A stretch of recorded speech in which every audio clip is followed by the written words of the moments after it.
Ever feel like you're just stuck, like your own mind is the biggest wall you're facing? Oh, absolutely. Happens to everyone. Well, today we're doing a deep dive into someone who seems to have, well, completely smashed through those walls, David Goggins.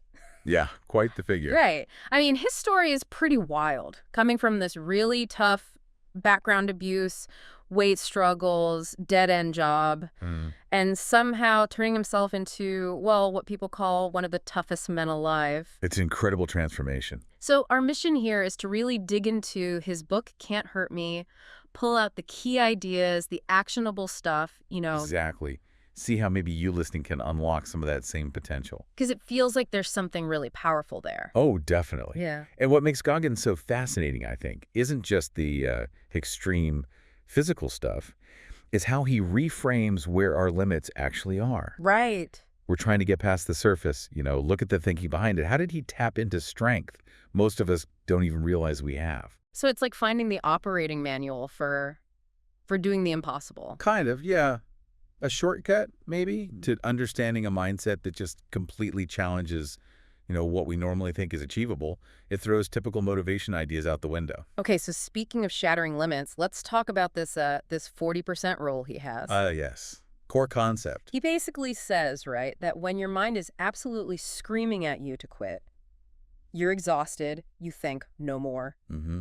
The wall. Yeah, the wall. He says you've actually only used about 40% of what you're truly capable of. It sounds crazy, doesn't it? It really does. And that the other 60%, that's where the real growth happens. That's where you find the breakthroughs, the big achievements. It totally flips how we think about effort. I mean, look at his Hell Week example. Oh, the soldiers. Exactly. You've got, say, Soldier A, feet start bleeding, the pain hits.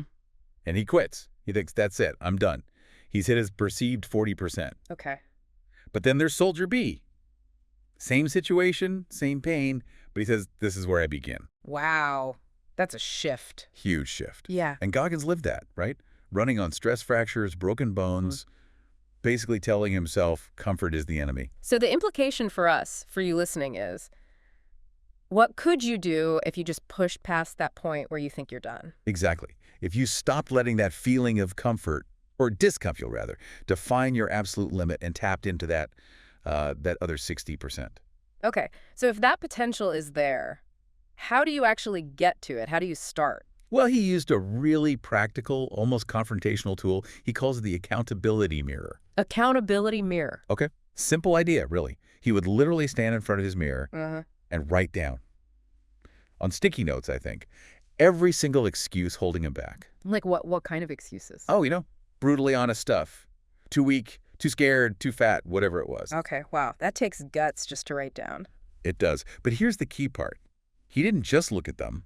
He then systematically erased them with action. Huh? What do you mean erased? If it said, too weak, he'd go do something physically hard, right then, prove it wrong immediately. Direct action against the excuse. So turning the excuse into a trigger for action. Precisely. And that's the challenge. Back to you listening. If you stood in front of that mirror right now, what's the excuse you'd write down? Is it, I'm too tired, or maybe I'm not smart enough, or I don't have time? Yeah, we all have them. We all do. But Goggins' point is that excuse isn't a stop sign. It's the starting line. It's the signal to act. It's about using that raw self-confrontation to actually, make progress, get unstuck. And it wasn't just about these big moments of confrontation, right? He talks about building something continuously, callousing your mind. Yes, that's crucial. It's not just about the physical training. It's deliberate mental hardship. So like forcing yourself into uncomfortable situations. Exactly. Things maybe you don't have to do, like taking ice-cold showers or getting up at 3 a.m. for a run when you don't need to. Why, though? Just miserable. Huh. Well, maybe partly. But the idea is you're intentionally exposing yourself to discomfort, building up layers of mental toughness like calluses on your hands. It's mental armor. So it's like training your brain to handle hardship, like a muscle. And that's a great way to put it. And it leads right into one of his most, I think, profound lines. Okay. You don't rise to the occasion.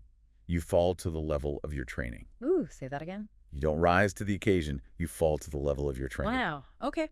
Unpack that. Well, think about it. It means that when things get really tough, when the pressure's on, You don't suddenly become superhuman through sheer willpower or motivation. Right. You perform based on the habits and the resilience you built before that moment. Your training, physical and mental, dictates your response. So becoming unbreakable, as he puts it, isn't about some magic switch. Not at all. It's the result of consistent, hard, often uncomfortable work done day in, day out. It's that intentional exposure to hardship building the callus, so when the real test comes, your default response is strong because that's what you've trained for. It's deep psychological preparation. That makes a lot of sense. You default to your training. Oh, okay. But It's even a with all guess. that training, there must be moments where you just want to quit, where the pain is too much. Oh, absolutely. He acknowledges that. Yeah, so what then? Did he have a trick for that? He did. Another tool, he calls it the cookie jar. The cookie jar. Okay, this sounds less intense. Huh. Yeah, the name is a bit misleading, maybe. It's not about literal cookies. Okay, good. So what is it? It's a mental strategy. When he felt like quitting, when things got really dark, he would mentally reach into his cookie jar, Weaning. meaning he would force himself to remember past achievements. Past times he overcame incredible obstacles, pushed through pain, and actually succeeded. Ah, like pulling up memories of past wins. Exactly. Yeah. Big wins, small wins, doesn't matter. He'd vividly recall them. And those memories became his fuel, like grabbing a cookie for energy, but it's mental energy drawn from past success. That's actually really smart. So you're reminding yourself, I've done hard things before, I can do this too. Precisely. And you listening, you have a cookie jar too, even if you don't call it that. Think about tough times you've overcome. What's in your jar? Good question. And what's really powerful here is how even tiny wins add up. Goggins uses the example of Mike. Okay. This guy was, I think, 100 pounds overweight, totally sedentary. Yeah. His starting point, 1 push-up a day. Just one. Just 1, but he did it consistently. That was his first cookie. Then maybe it became 2, then more. Small, consistent wins. Right. Building momentum. Exactly. 2 years later, the guy ran a marathon. Wow. From one push-up. Yeah. His cookie jar wasn't just full, it was overflowing with all those small daily victories. It shows how that accumulated proof of capability fuels massive future achievements.